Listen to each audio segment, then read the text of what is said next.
The year was 2023. For decades, the Patriot missile defense system stood as America's shield against incoming threats. It had intercepted Scud missiles in the Gulf War, defended Israel against Iranian attacks, and protected countless military installations worldwide. But on one fateful day, everything changed. A hypersonic weapon, traveling at speeds that defied conventional defense systems, slipped through what was considered an impenetrable wall of protection. This is the story of how cutting-edge technology exposed the vulnerabilities of America's most trusted defense system, and why this single event changed the landscape of modern warfare forever. The Patriot system. To understand what went wrong, we first need to understand what the Patriot system was designed to do. Developed by Raytheon in the 1980s, the Patriot, which stands for Phased Array Tracking Radar to intercept on target, was revolutionary for its time. The system works like an incredibly sophisticated game of three-dimensional chess. Its powerful radar scans the sky in a 120-degree arc, capable of tracking up to 100 targets simultaneously. When a threat is detected, the system calculates trajectory, speed, and intercept point in milliseconds. Then, it launches a PAC-3 interceptor missile, traveling at Mach 5 to destroy the incoming projectile. For conventional ballistic missiles, this system was nearly flawless. During Operation Desert Storm, Patriot batteries achieved an impressive intercept rate, becoming a symbol of American technological superiority. The system had been continuously upgraded over the decades, with improved radar sensitivity, faster processing speeds, and more maneuverable interceptor missiles.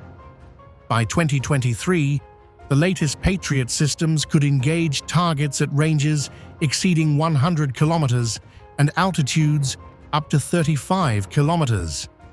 They had successfully intercepted everything from short-range rockets to intermediate ballistic missiles. Military strategists considered them the gold standard of air defense.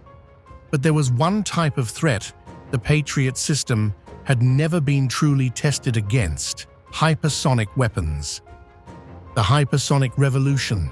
Hypersonic weapons represent a fundamental shift in military technology. Unlike traditional ballistic missiles that follow predictable parabolic trajectories, hypersonic weapons can maneuver during flight, while traveling at speeds exceeding Mach 5, over 3,800 miles per hour. There are two main types of hypersonic weapons. Hypersonic glide vehicles, or HGVs, are launched on conventional rockets but then glide through the atmosphere at hypersonic speeds, capable of changing course to evade defenses. Hypersonic cruise missiles use scramjet engines to sustain hypersonic flight while maneuvering unpredictably. The physics of hypersonic flight create unique challenges for defense systems. At these extreme speeds, the weapons compress air in front of them, creating a plasma field that can interfere with radar detection. Their low-altitude flight paths mean they remain hidden below the radar horizon until the final moments before impact. Most critically, their maneuverability makes it nearly impossible to predict where they'll be at any given moment. Russia, China, and North Korea had all invested heavily in hypersonic technology. Russia's Kinzhal missile could reach speeds of Mach 10 and maneuver throughout its flight.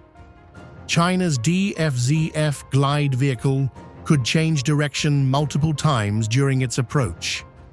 These weapons weren't just fast, they were unpredictable.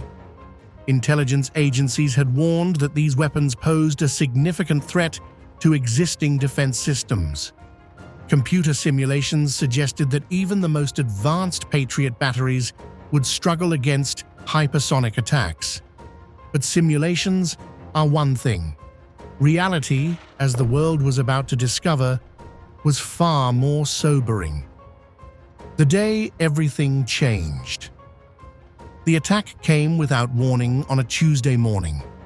The target was a critical military installation, protected by one of the most advanced Patriot battery configurations ever deployed. Multiple radar systems provided overlapping coverage. 6 launching stations stood ready with dozens of interceptor missiles. If any location could stop a hypersonic attack, this was it. At 0347 hours, radar operators detected an unusual signature on their screens. The contact appeared suddenly, much closer than conventional missiles would be at first detection. Initial velocity readings were off the charts, Mach 8 and climbing. But what made operators' blood run cold was what happened next.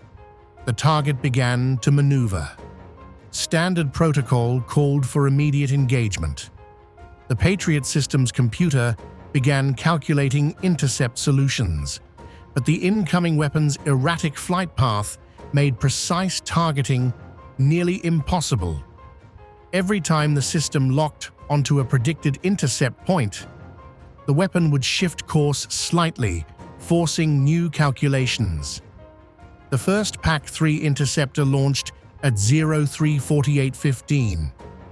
Traveling at Mach 5, it streaked toward where the computer predicted the hypersonic weapon would be. But as the interceptor approached, the incoming weapon executed a sharp lateral maneuver that took it completely out of the engagement envelope.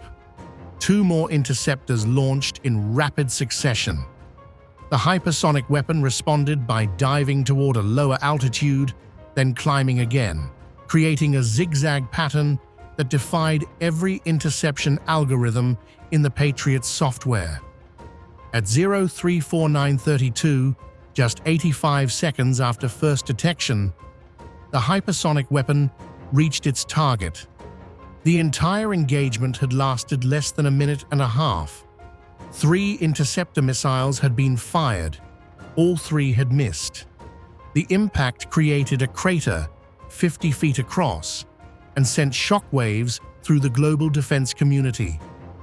For the first time in modern history, a hypersonic weapon had successfully penetrated what was considered the world's most capable air defense system. The aftermath and analysis. In the hours and days following the attack, military analysts pored over every second of radar data, trying to understand exactly what had gone wrong. The findings were both illuminating and deeply concerning.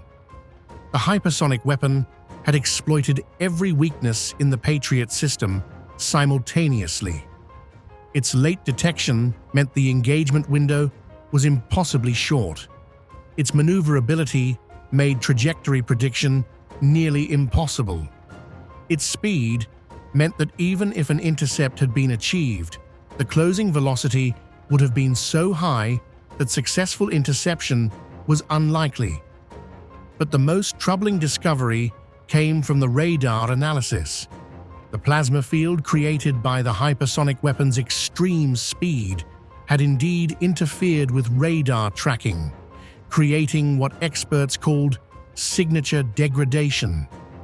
At critical moments during the engagement, the Patriot system had essentially been tracking a ghost. The failure wasn't due to operator error or equipment malfunction. Every component of the Patriot system had performed exactly as designed. The problem was that the system had been designed for a different kind of threat, one that followed predictable laws of physics and didn't maneuver during flight. Military leaders faced an uncomfortable truth. The defensive systems they had relied on for decades were suddenly obsolete. The hypersonic age had arrived, and America's shield had proven inadequate against this new class of weapons. Emergency meetings were called at the Pentagon. Defense contractors were brought in for urgent consultations. The question wasn't just how to fix the Patriot system, it was whether the Patriot system could be fixed at all, or if entirely new, defensive concepts would need to be developed. The race for solutions. The hypersonic breakthrough sparked the most intensive defense research program since the Manhattan Project. Engineers and scientists worked around the clock to develop countermeasures against this new threat. Several approaches emerged. Directed energy weapons, essentially military lasers, could theoretically engage hypersonic targets at the speed of light, eliminating the time delay that doomed conventional interceptors. Advanced radar systems using multiple frequencies might be able to track targets through plasma interference. Artificial intelligence could potentially predict hypersonic weapon maneuvers better than traditional computers. Some experts advocated for offensive solutions, developing America's own hypersonic weapons to deter attacks through the threat of retaliation. Others pushed for space-based defense systems that could engage hypersonic weapons during their boost phase before they reached peak velocity. But every solution faced significant challenges.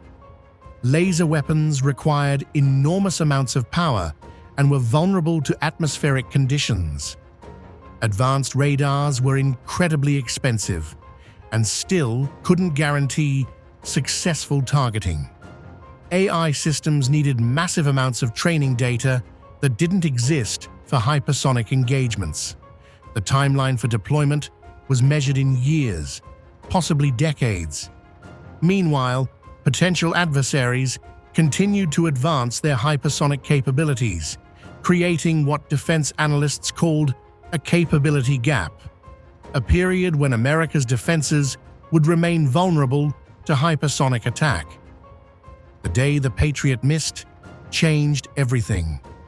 It marked the end of an era when air defense seemed reliable and predictable, and the beginning of a new age where the advantage had shifted decisively to offensive weapons. This single engagement, lasting less than 2 minutes, demonstrated that even the most advanced defense systems could be rendered obsolete by technological innovation. It showed that in the hypersonic age, speed isn't just an advantage, it's a game changer that rewrites the rules of modern warfare. Today, as engineers work frantically to develop new defensive systems, one thing remains clear: the era of guaranteed protection is over. In a world where weapons can maneuver at Mach 8, the only certainty is uncertainty itself. The hypersonic revolution has begun, and the world is still trying to catch up.